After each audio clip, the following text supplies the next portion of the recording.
来，我们给二驴送点食物。这小子还挺辛苦的，每天不停的找材料做窝。开饭了，兄弟！完全没兴趣啊，又找材料去了。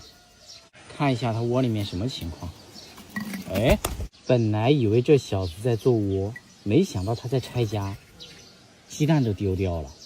这玩意儿智商铁定有点问题。给他接点水洗个澡，让他冷静一下。我知道水浅了他没兴趣，所以每次给他洗澡我都是满上的，自己洗。我去给其他的鸟搞点食物。今天早上还忘了喂鸽子嘞，不过小鸡饲料是喂小鸡小鸭的，等一会儿再给他们弄。这只小白兔我真的想把它给红烧了，每次拉屎都拉在碗里面。收拾干净了。看来今天他们都不饿，就来了一个3号，其他的都没兴趣。不过他们等一会儿都会来。你也没兴趣吗？这家伙脾气还是一如既往的暴躁，过年没有把你下锅是我最大的错误。不过长期吃饲料的鸡肉质肯定不怎么好，所以说我对它没兴趣，留着吧。现在给鸽子改鸽粮，它们的食谱还不一样呢。魔术鸽最近也在繁殖，下2颗蛋了。看一眼鸽子帮我孵化的科尔鸭蛋，热乎乎的，加油！最近2窝鸽子又下8颗蛋，全是没有受精的，放在这个位置，等一会儿就会被喜鹊叼走。没有骗你们吧？喜鹊已经偷走了一部分了。我过来一看，也就半个小时的时间，就剩2颗蛋了。有1颗蛋是这个家伙偷的，正好被我看到了，早晚都要被我下锅。现在是中午，先放过它。兔子就不用喂了啊，菜地里面的草你们看一下，越长越茂盛了，说明这个兔子的数量有点少哦，全部都钻到猪圈里面来了。昨天我还以为这2只小兔子被野猫什么的给抓走了，今天一看，它们跳到这里面来了，可能是外面没有安全感。我到处找母兔，发现这家伙不知道什么时候自己也跳下来了，估计又要生小兔子了。每次生小兔子的时候，总会把其他兔子全部赶到猪圈里面来。然后今天给他们搞一点草，补充一下水分。天气有点热，也就是说现在菜地里面只有2只小兔子在把守，靠他们2个吃这里面的草，这要吃到什么时候啊？难怪这个草越长越多，总不能靠它吧？这玩意儿除了咬人，好像也没啥优点了。而且最近站在我手上也不打鸣了，这家伙真的是废了。好了，今天的食谱安排完了。这家伙还在咬我，你有时间咬我，还不如想想怎么提高受精率吧。最近的蛋那个受精率啊，狗都不如，我都不好意思说了。滚吧！狗子是无辜的啊，这狗子一天可懂事了，来的猫它就赶。好，你不用起来啊，继续睡觉。这货今天有点激动哦，刚才不停的攻击这个葫芦，今天我准备把这些葫芦全部都锯开，过几天就挂上。他可能以为这个葫芦是我的手，所以他不停的攻击。我可不想听你这个大嗓门。好了，你自己去玩吧。最近他真的是异常的激动，我走到哪里他追到哪里。这些葫芦全部都晒干了，今天锯开，全部掏空，过几天找合适的位置挂起来，给户外的小鸟繁殖。这个葫芦就不给小鸟做窝了啊，唯一的一个，我舍不得啊。很多人说没见过葫芦里面是什么样子，这是我去年锯开的，放在户外小鸟筑巢了，然后冬季葫芦掉了，我又捡回来，今年继续挂。就从这一个开始，听一下，里面都是葫芦籽。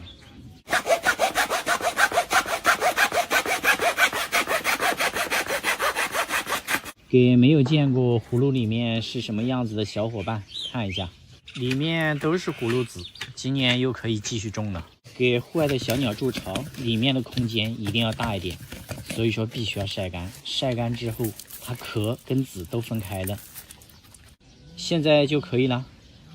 内部空间很大，口特别小。这是第2个，这个口有点大，这个里面的空间比较大，所以看的就很清楚了。完了，这个古董被我用坏了，我要重新去换一把锯子。用这玩意儿继续。好了，基本上全部搞定，这又省了多少钱呢？自己动手自己种，这么多葫芦籽，今年全部种起来，最少有100-200个葫芦。最后这几个有点小，留着给10姐妹珍珠鸟做窝吧。这2个是被老鼠给祸害过的，这一个你们说怎么弄比较好啊？割开吧，又有点舍不得。这一个有点歪，就留着给10姐妹做窝了。直接一锤子砸个洞，10姐妹做窝正好合适。这个葫芦籽留着，今年继续种。喜欢养珍珠鸟的看一下，这个葫芦给它们做窝，是不是特别好？又好看又省钱。之前很多人问我要葫芦籽，送过的就送了，没有送的就不送了啊。主要是不划算，快递费要10多块，网上你买的话也就6块钱，哎，所以说你们还是自己买吧。这个葫芦孔我开成这个样子，挂在户外给大山雀做窝，它们应该比较喜欢这种环境，但是不能淋雨。这几个全部给10姐妹珍珠鸟做窝，感觉还是有一点点大。好了，全部搞定，全部搞定。大概就这几天，我去户外找合适的环境，全部挂起来。上一个视频我说要好好的感谢一下给我帮忙的小老鼠，这不，今天就准备了。老鼠特别聪明，只要是这个笼子抓到过一次，后面基本上抓不到了。所以说今天我搞一点香水，给这个笼子喷一下，香香的，变了个味道。这样的话，把它们请过来的概率应该比较大一点。好了，等一会儿里面放点食物，如果抓到它们的，明天我给你们表演一下我是怎么放生小老鼠的。好多人都说黄花的玄凤鹦鹉是比较蠢的，我告诉你们，这玩意儿比那个玄凤鹦鹉还要蠢100倍。它在这个地方站了1个多小时的，我拿脚踢它，它都没反应。这是别人送我的白色的魔术鸽，我是不想要的，觉得这玩意儿实在是太蠢了。之前我就养过一次，最后因为去池塘里面洗澡淹死了。这是第1只在池塘里面淹死的鸟，所以说特别蠢。这一只也差不多，特别笨，它对任何动物都没有一点点警惕性。我们家养那么多小动物，近距离都特别怕狗子，看这家伙是一点都不怕呀。把它丢到狗子背上，它都不知道飞一下的，实际上它的飞行能力还是挺棒的，就是不愿意动。来来来，狗子带它走2步，看一下，它都不愿意动一下。哎呀，所以说把它放在外面我都不放心了。这就是为啥别人送我都不愿意要。遇到猫它也不怕，见到一点反应都没有。不过这只猫目前比较小，没有什么杀伤力，风险系数很低。也就这2天天气比较好，把它给放出来了，让它在外面溜达一圈，熟悉一下环境。跟着我另外几只魔术鸽，现在还好，飞出去也知道回来，就是这个智商实在是太低了，一点警惕性都没有。站这里和其他的几个兄弟好好学习一下警惕性。别看我这灰色的魔术鸽是从小养的，看起来傻傻的，实际上警惕性特别高。我一伸手马上就跑了，被果冻咬死的那一只纯属是意外。就这个警惕性完全不是一个级别的。就这玩意儿，不管是在哪里，只要是你一伸手，马上就可以把它抓到。别看它这么傻，吃东西挺积极的。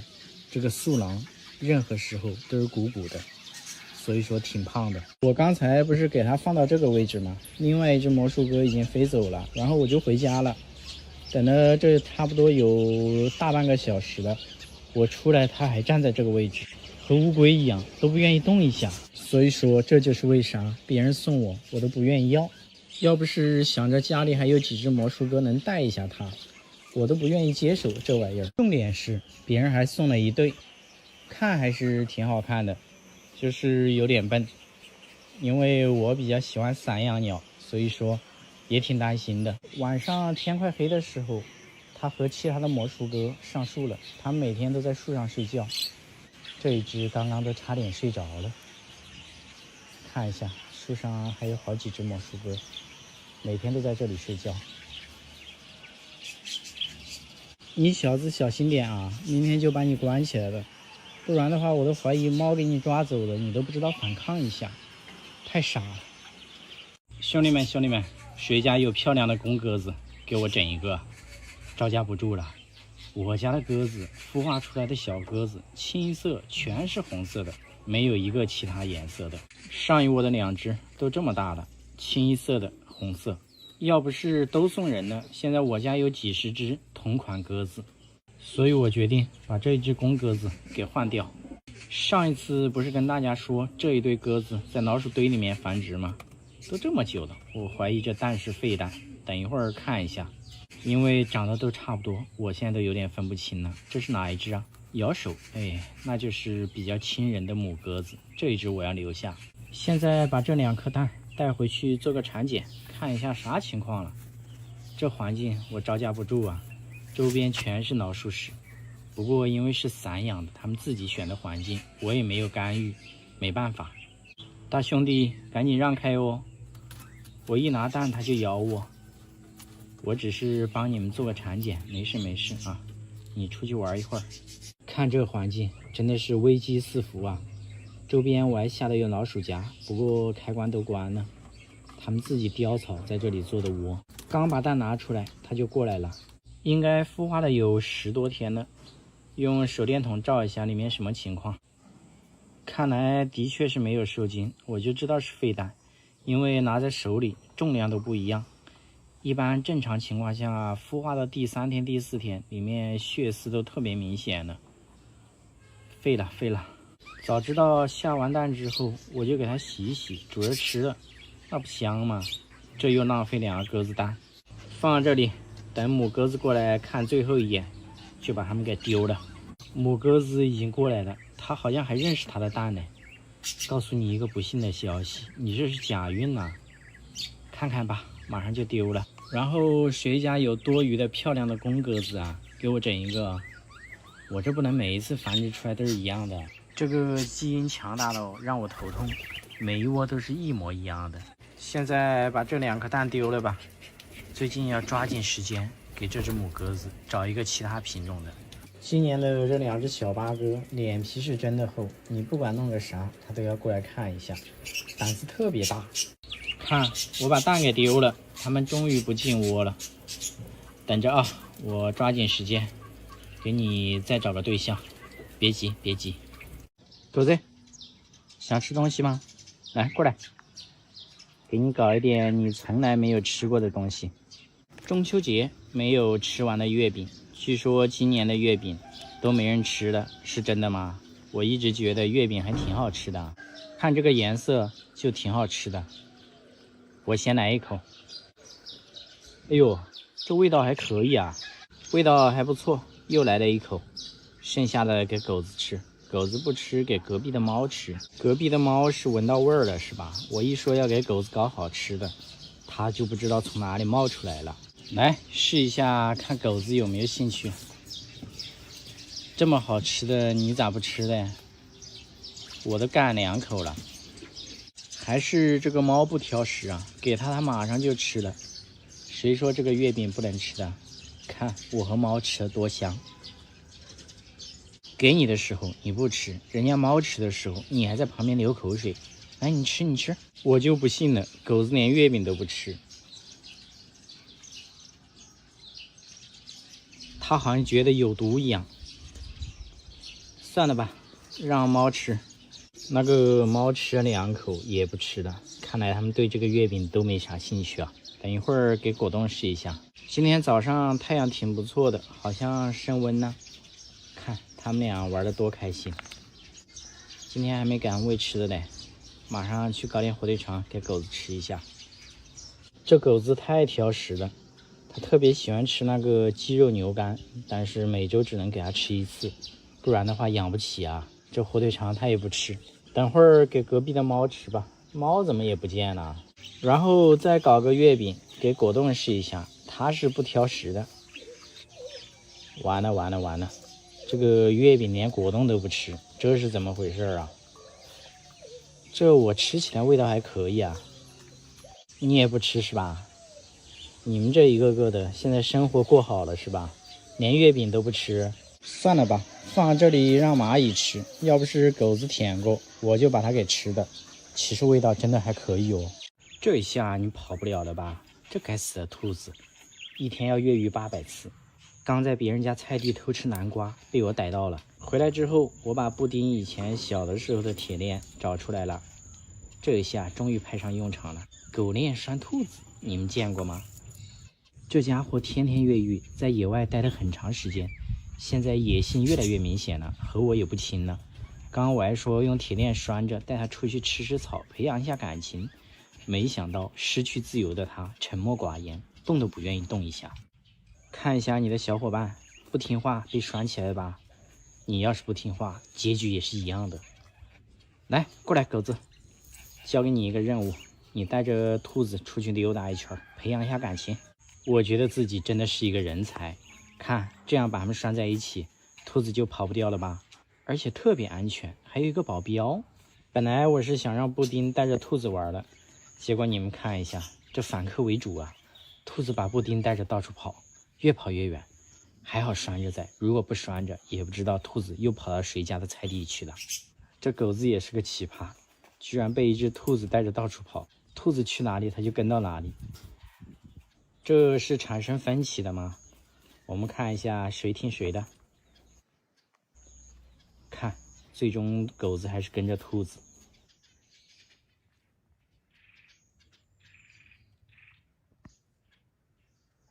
这不满足狗子的愿望了吗？它就喜欢和兔子玩。这一下想跑都跑不掉了吧？不过这也不是长久之计啊，先把狗子给放了，兔子肯定是不能拴着的。事实证明，兔子散养久了不互动，真的不行啊！这家伙现在是越来越野了，而且自从我的菜地被我挖出来种菜以后，它没地方吃草了，就去别人家的菜地天天偷。每次我去抓它的时候，它都跑得特别快。它知道我要把它关起来，但是放在外面肯定是不行的。来，你们俩现在可以在一起玩一会儿。我猜这狗子看到兔子都有心理阴影的。看，它直接换地方了。长这么大，被人牵着也就算了，今天被兔子牵着。好喽，你也可以被关起来的，大概率这个狗子以后不会和你玩了。你小子记住了啊，以后不要什么动物都过来凑热闹，指不定下次是啥动物溜达你了。差点忘了，刚刚装兔子的这个箱子还放在这里忘拿了，这狗子还在这里帮忙守着嘞。谢谢你啊，你真是一条好狗。箱子带回家放好之后，发现狗子这样看着我，干啥呀？你这是咋了？没小伙伴玩啦？哦，我知道了，饿了，今天还没喂呢。这个好说啊，我去给你搞点吃的。等一会儿啊。你们能够听出这是什么鸟的叫声吗？一只红嘴蓝雀的幼鸟，叫声特别明亮，在这个草丛里面。我刚才在这个山上面就听到竹林里面有好几只红嘴蓝雀的幼鸟在叫，然后下来之后发现草丛里面也有叫声，肯定是学飞的红嘴蓝雀，然后掉下来了。找一下，就在这个位置。刚才叫声就是从这里面发出来的。哎，在这里看到了，的确是学飞的。哎，挺怕人的。我们给它捡起来，放到树上去，不然在这个位置，不是被蛇给吃掉了，就是被猫给吃掉了。在这里，它胆子好小哦。一般这种在户外，我们听到它一直在叫，基本上就是一种情况，它们的父母长期没有喂它们，特别饿，不然的话它们都是很安静的。它好怕我啊，抓也抓不到它。现在看得清楚了吧？这上面是一片竹林，每年都有红嘴蓝雀在这里筑巢，所以说掉到这个位置也属于很正常的现象。哎呦，没抓到嘞，它还直接飞走了，这也太怕人了吧，野性十足啊！要不是担心它被猫给吃掉，我真的不想管它。我从玉米地一路追它，稍微靠近一下它就跑了，飞又飞不起来，又跑到别人家菜地来了，看起来就不太聪明的样子。我已经听到他们父母的叫声了。这一次我们稍微慢一点，看我一下把它给抓住，然后放到树上去。中！哎呀，终于把它给抓到了。这倔强的小脾气，可急死我了。看他这个长相，明显就是不太聪明的样子，像个青蛙一样。你说你飞不起来，还喜欢到处乱跑，怎么不躲起来嘞？看，这就是他们的父母，刚才一直在旁边着急的大叫嘞。把它放到这一片竹林里面去，这样就安全很多。每一窝小鸟里面总有那么1到2只比较笨，所以说它们基本上成活率很低。我们适当的辅助它们一下，下次别让我遇到你了啊！走你，还是可以飞的哦。看，站在树枝上，只要它们站到树枝上，那基本上就算是比较安全的。然后母鸟再喂它们2天，它们的飞行能力就会越来越强，基本上就安全了。这一片竹林每年都会有红嘴蓝雀筑巢，听一下，它们的父母已经在召唤它们了。好了，我们只能帮到这里了，祝它们好运。我又捡到小鸟了，身上湿漉漉的，一只刚学飞的黄藤鸟。昨天也是下了半天的暴雨啊，积水挺多的。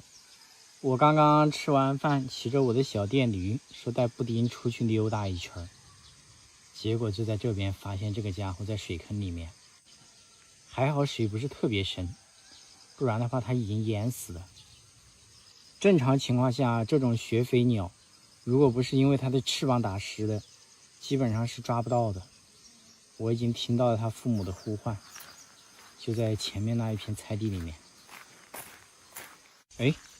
这里刚刚我看到还有一只，布丁闻了一下它，一下就钻到这一块红薯地去了。看来这是一窝啊，都在这里。我已经看到它的父母了，好着急呀，在那里叫的。这家伙也是真奇怪，孩子掉到水沟里面不管不问，被我救起来了，他现在着急了。本来我准备把这个家伙直接放了的，但是这身上湿漉漉的，离家又近，我决定带回去用吹风机给它羽毛吹干了再带出来放，这样它的生存几率更大一些。正准备回家的时候，你们看我在这里又发现了一个啥？菜地里面捡了一颗蛋，也不知道是鸡蛋还是鸭蛋，已经爆浆了，就原地放生吧。给这家伙带回来，我刚回家拿个吹风机的功夫，它就跑了，飞又飞不起来。用吹风机把它身上的羽毛吹干，这样它生存下来的概率就会大很多。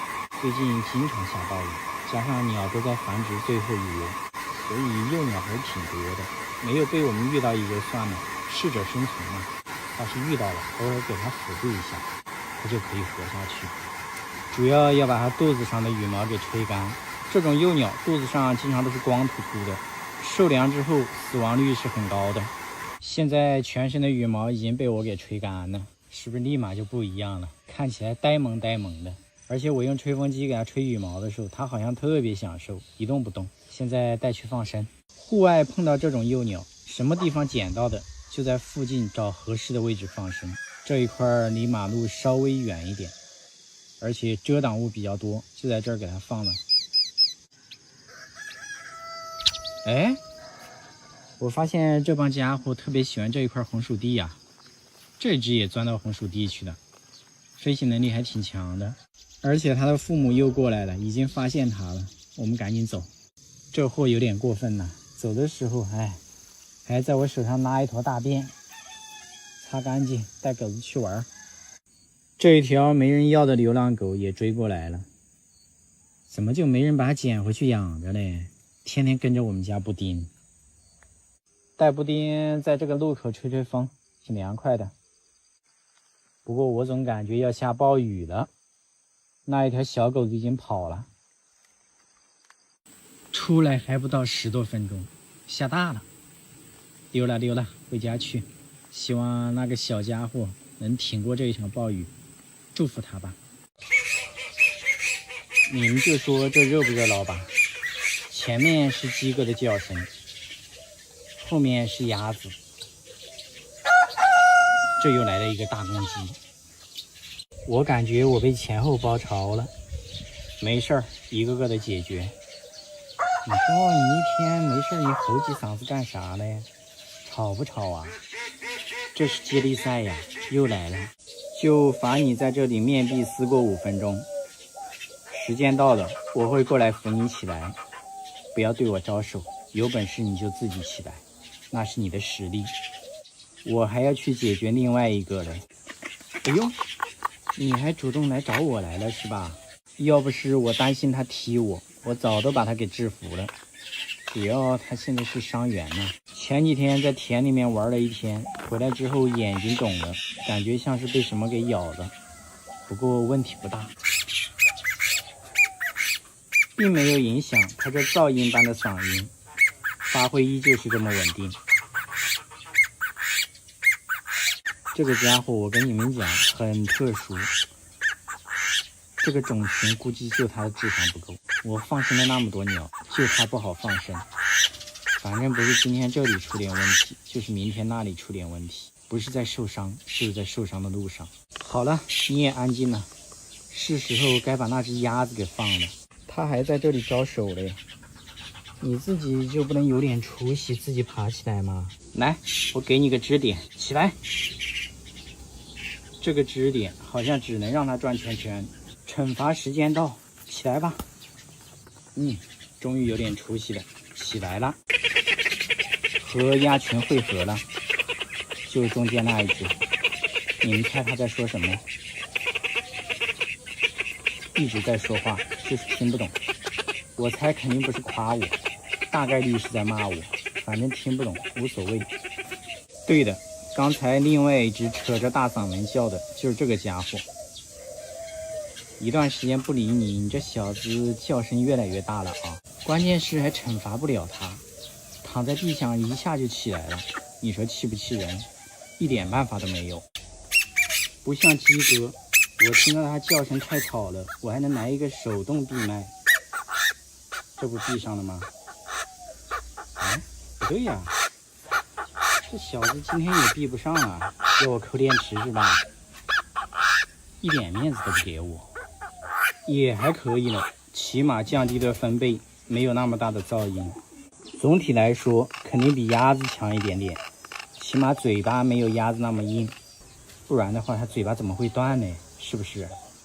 你小子站在后面干啥呀？打又打不过，又喜欢凑热闹，赶紧走啊，等一会儿他又要打你。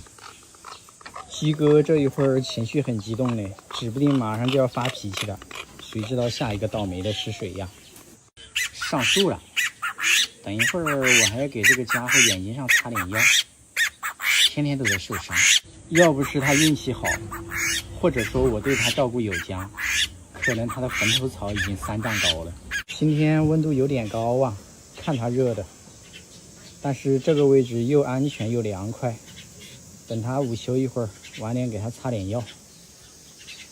鸭子都下水了。奇怪哦，最近鸭子也不追人了，也是好事，免得我招架不住。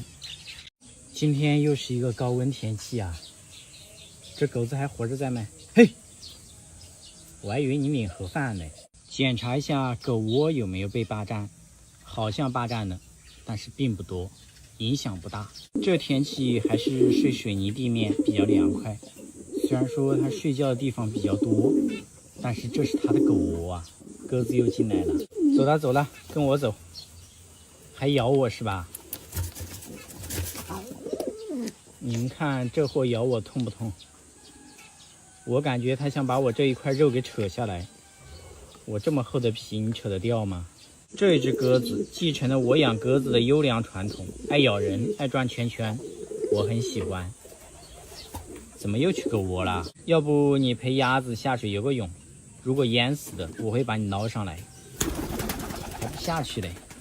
今天又是一个高温天气，我要看一下最不靠谱的小动物都去哪里了，特别是大公鸡。大公鸡我找了一圈都没找到，肯定又去邻居家了。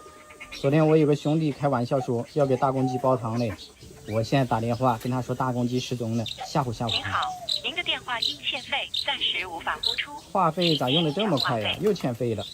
回家连个无线网充一下。到账了。现在充话费真的是方便快捷，比线下还要便宜不少嘞。我是在抖音商城充值中心充的，顺便教一下你们怎么充。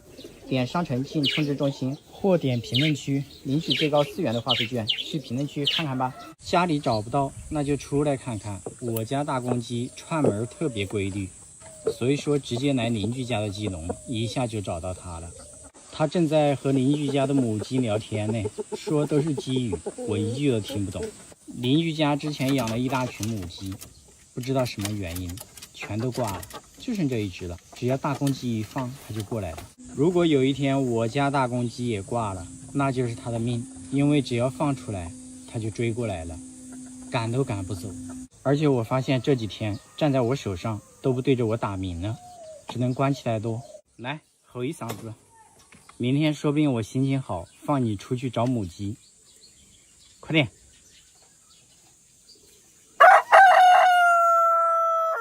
终于听到这熟悉的叫声了。好了，今天就不放它了啊，太热了。这2只比较亲人的喜鹊也回来躲太阳了，刚还在我手上抢吃的呢。这一群喜鹊就它们2个挺粘人的，剩下的全是白眼狼。其实这个家伙是挺亲人的，我现在2、3天都不理它，一拿食物它马上就追过来了。所以说啊，小动物和人一样，每一只都有它的性格，区别很大的。把大公鸡关起来，我也放心了，主要就是担心它中暑了。